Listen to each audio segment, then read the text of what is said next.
Silinda tinime fanga masaga yagwa ngile samulula donda ndati ulula donda jaga musata samulula nyaya ndati ulula nyaya nzanga boname kutizya kujata ulabona nguyanda kufawe au kuminga uchilabo nama ndati zilachi sawe kutizya kujata ulabona nguyanda kufawe au kuminga uchilabo nama ndati zilachi sawe zakujata zyagula zikakusamba konse weto chigonzye wabusanze kwa byalino bagupa tupilisi ndati tudezi wanga beta wapati bazi baguti oyo wagupona manjelino syabatezya yewonse muntu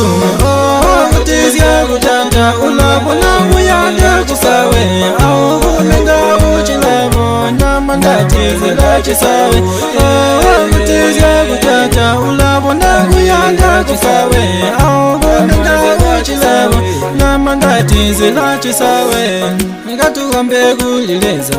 atuzundile imapenzi ngatugambe kulileza gatukala swe gatusemije kutitwa mugomba leza lawe ulatuyanja zenzenze tubula ulatupalino leza ndati metaga feva kutizya kujata ulabona nguyanda kufawe au kumenga uchilabo nama ndati zilachi sawe kutizya kujata ulabona nguyanda kufawe au kumenga uchilabo nama ndati zilachi sawe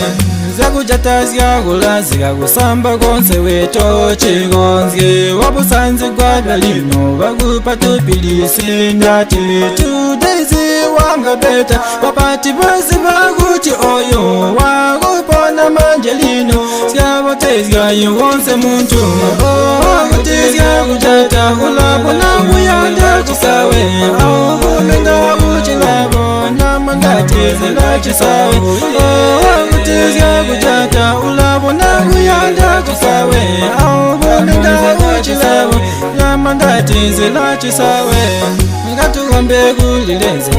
atuzundile imapenzi ngatugambe kulileza gatukala swe gatusemije kutitwa mugomba leza lawe ulatuyanda zenzenze tubula ulatupalino leza ndati metaga feva